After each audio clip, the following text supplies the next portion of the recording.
What is it like facing death? It's surprisingly like normal life. It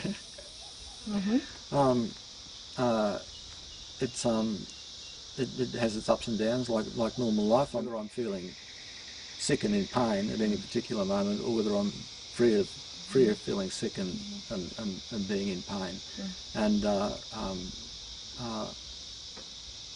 within the sort of the constraints of being very low on energy and so on. When I'm not sick and not in pain, I feel great, you know, and as happy as I've ever been, yeah, and content and peaceful. And You shine when you say that, and for most people that is really difficult to understand.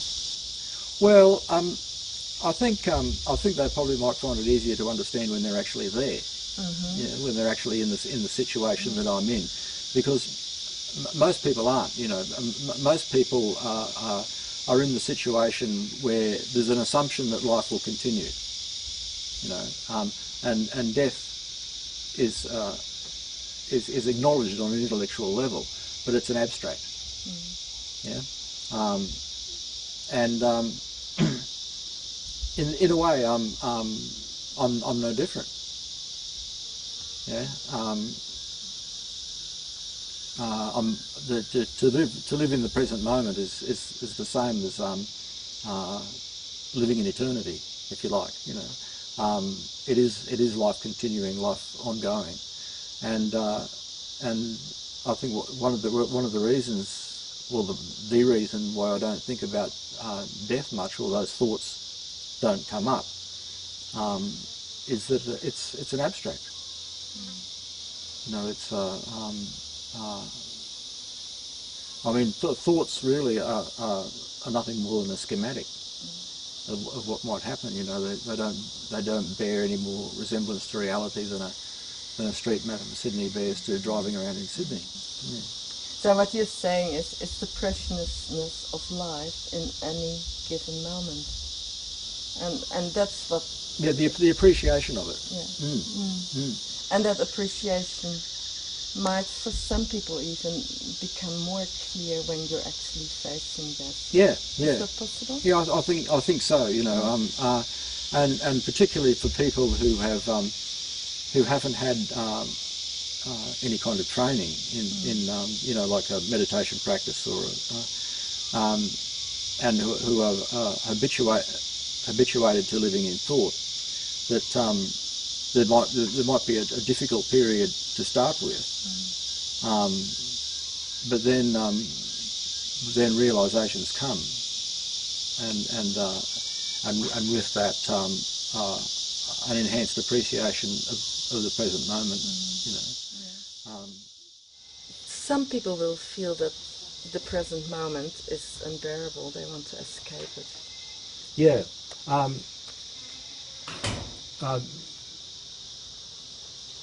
Well, because of pain. Because of pain. Because and of pain. Discomfort. Well, you know, I think in most cases, pain and discomfort can be managed pretty well these days with drugs. Yeah. And you know, to use Buddhist parlance, drugs are not excluded from the 10,000 things. You know, you know. They have a place. Yeah. You know, one of the old Zen masters said, you know, when hungry, eat. Yeah. When tired out, sleep. When in pain, take analgesics. Yeah. You know. And Petria King used to say, there's no brownie points for suffering. No. So, you know, there's all sorts of value judgments that people put around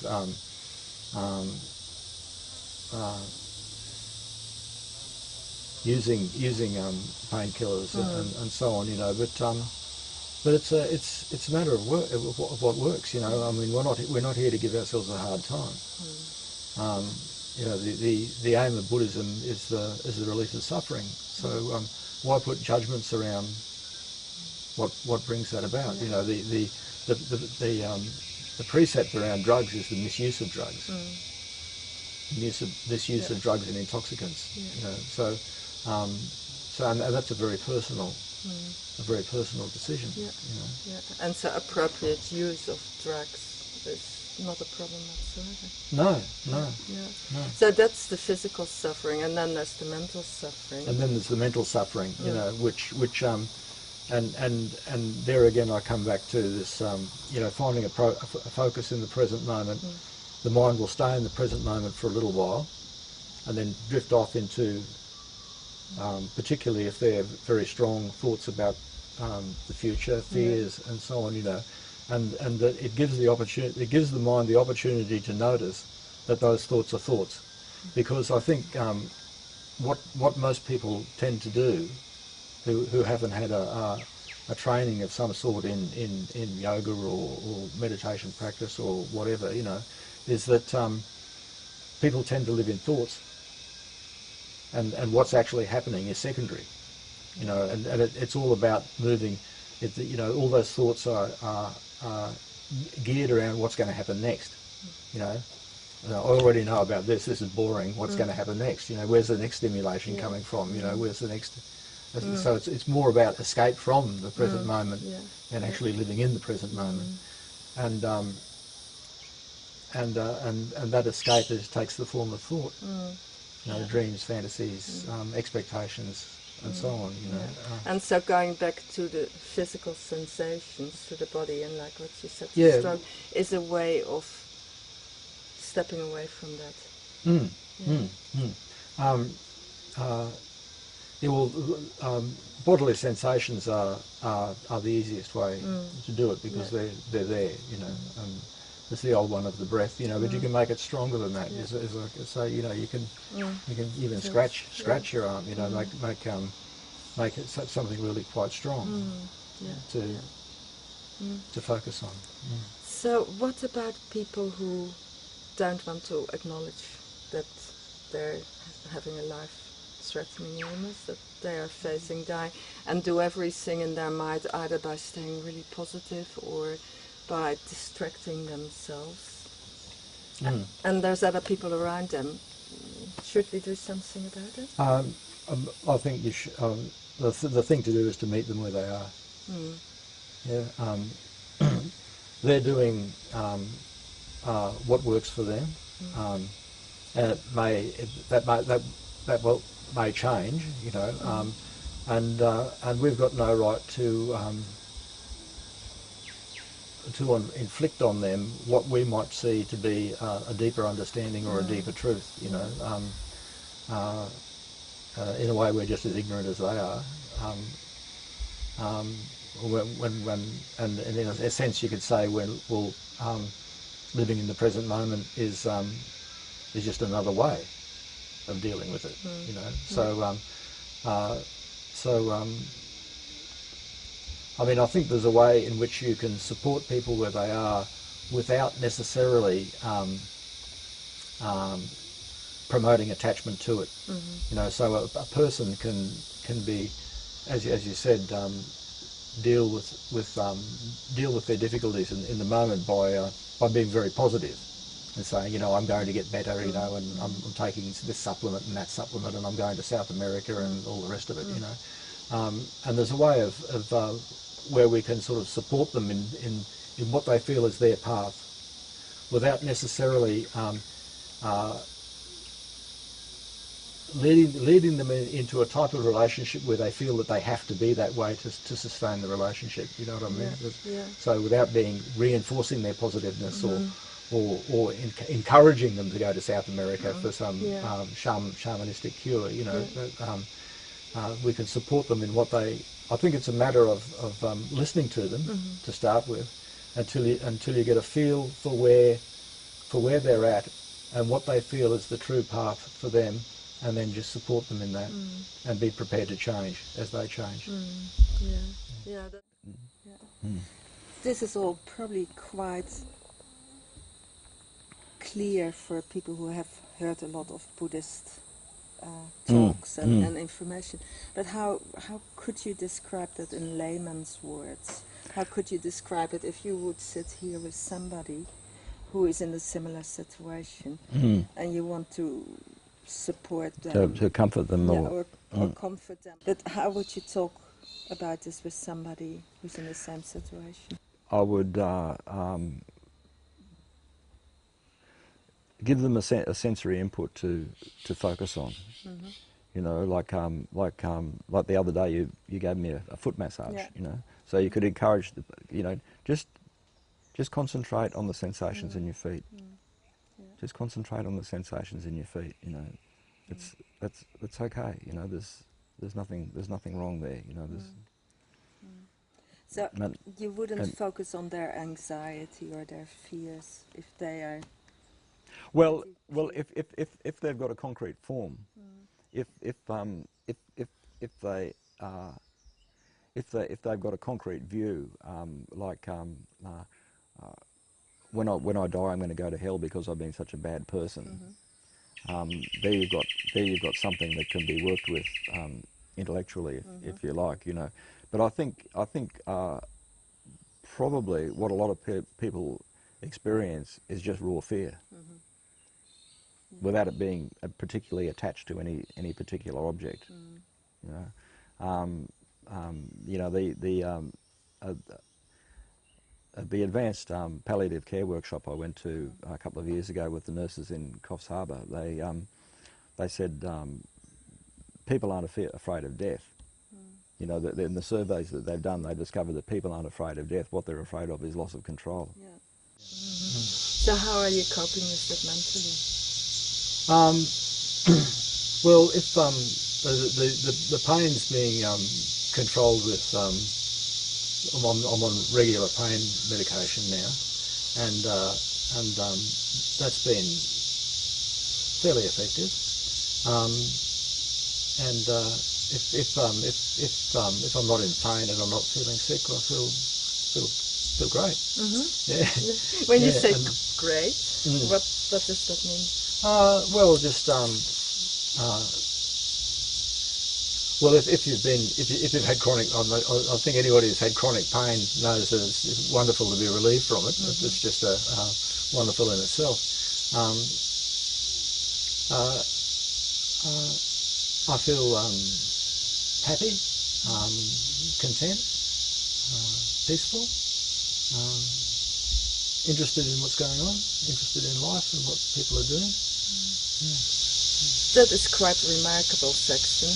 Most people would talk about suffering and fear and unhappiness, and you talk about almost the opposite.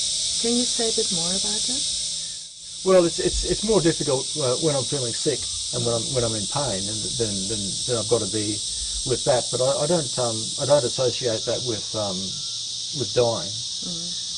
It's just difficult in the moment, you know, like. You know, to have a cold, to have the flu is difficult in the moment. You know, I don't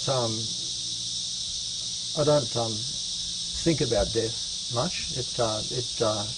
Those thoughts just don't come up. I guess it's that old cliche, you know, living in the here and now. Yeah. Well, appreciation for life.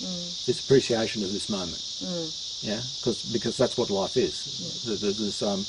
There is in fact no life out of this present eternal ever changing moment. And that moment has also a depth in it, isn't it? Because it brings with it all that we have lived. Yeah, and it also for someone facing a terminal illness, there's a lot of letting go involved.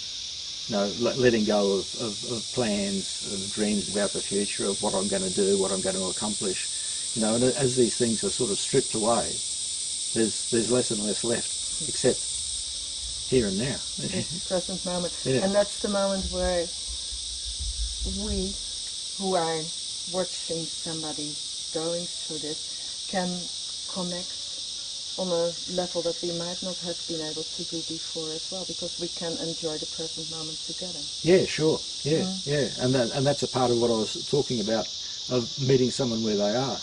You know, so if a person who is facing a terminal illness is in the present moment, then in interacting with that person, in meeting them where they are, we naturally come into the present moment too, you know, and we can experience something of the freshness and the vividness and the satisfaction of living with that approach to life. Yeah.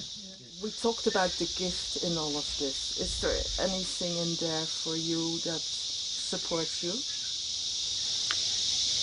Just friends. Friends, yeah. Friends is it for me. Having people around you, you can talk with, Yeah, because, a lot of people are really wonderful, and we really need every one of them, especially with Edward as well. Yeah. Has it changed your relationship with Sexton? What is happening now? I don't think so. You haven't come closer or grown apart? No? No. No, the only thing I wonder sometimes, I should maybe, that there's things that when he's not here, I wish I'd discussed with him, but when I try and think of them, I can't think of them. Yeah.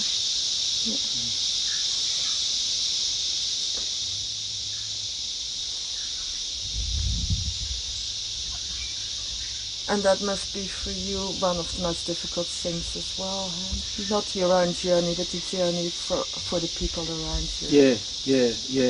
Especially for Pamela and Edward and Katrina. Yeah, because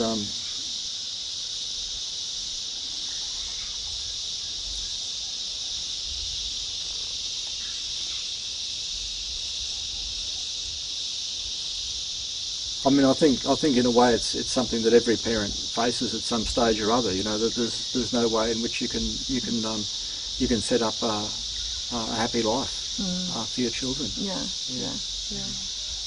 You can't set up the future for them. And that's the difficulty, I think, for all of us. Like we want to contribute to other people's happiness. Yeah.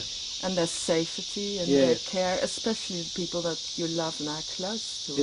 Yeah. And facing death is the ultimate letting go in that as well. Yeah. And almost the opposite, you know there will be suffering. Yeah. How is that for you, that knowledge?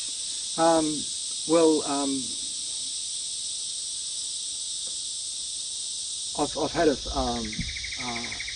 fair bit of grieving around that, especially in the early days. You know, when I was first diagnosed, which is sort of 6 years ago now. It was my first response to the news was grief, and a lot of that was to do with not being able to be there for people that I felt needed me. Yeah. It's really difficult to put into words, and I don't think I'm a good Buddhist or anything, but I'm learning about acceptance and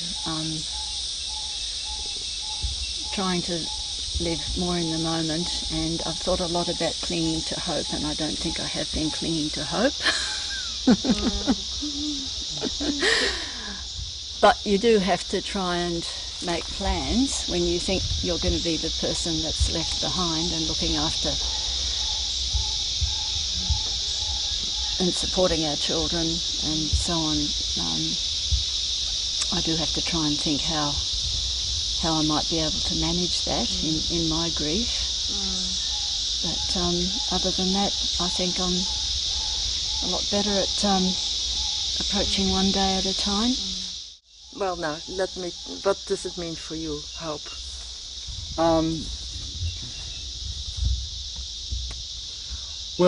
I think what hope means for me is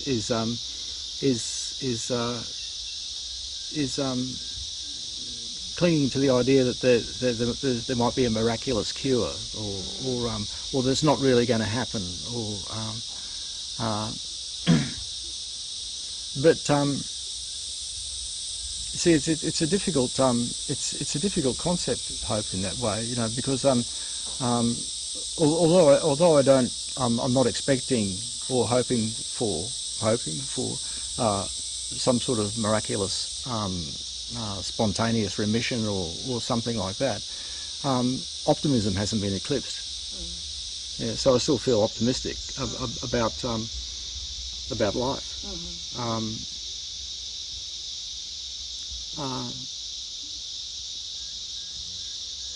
You know, when I'm when I'm not feeling sick or in pain, I'm enjoying life. Yeah. You're alive, and Yeah. that's the good thing, that Yeah. in terms of you're not a dying person, you're a person who's alive with a life-threatening illness, and that's the difference. So if we start talking about people as dying, then you put them in a different category. Yeah, They're not alive anymore. Yeah, and people can. I think people can. It's so easy to get attached to roles, you know, and so it's easy enough to. I mean, I don't think of myself as a dying person, you know, except on an intellectual acknowledgement of that's the case, you know. But I think it's easy enough to become attached to that as an identity, you know. Who am I? I am a dying person, you know, and then sort of acting out that role. Yeah. So you're well aware of the process of letting go more and more, and you're able to face that, basically. And that's maybe where confidence and even hope comes in, that you are able to meet every situation as it is coming now. Yeah. In a way. And enjoy it. And enjoy it in a way. Yeah. Enjoy it in the sense of seeing into each moment as it is. Is that the enjoyment? Yeah, just being with this moment. You know, this moment is so rich. Yeah, it's so inherently fulfilling in itself. You know, like like we can listen to a beautiful symphony perhaps and say this is a really fulfilling experience. Well, here we have that symphony. You know, it's apparent in every moment. Yeah, and that is all that counts. Not that the symphony will end somewhere. No. It's the present moment. Yeah. Well, I mean, if there was worry about the symphony ending, that's just gonna spoil appreciation of the symphony, isn't it? So true. It's just another form. It's just another form of anxiety and clinging and wanting things to be a certain way, and one of the things we all know from life experience is that things like that come to an end. You know, eating an ice cream comes to an end. You know, listening to a piece of music comes to an end.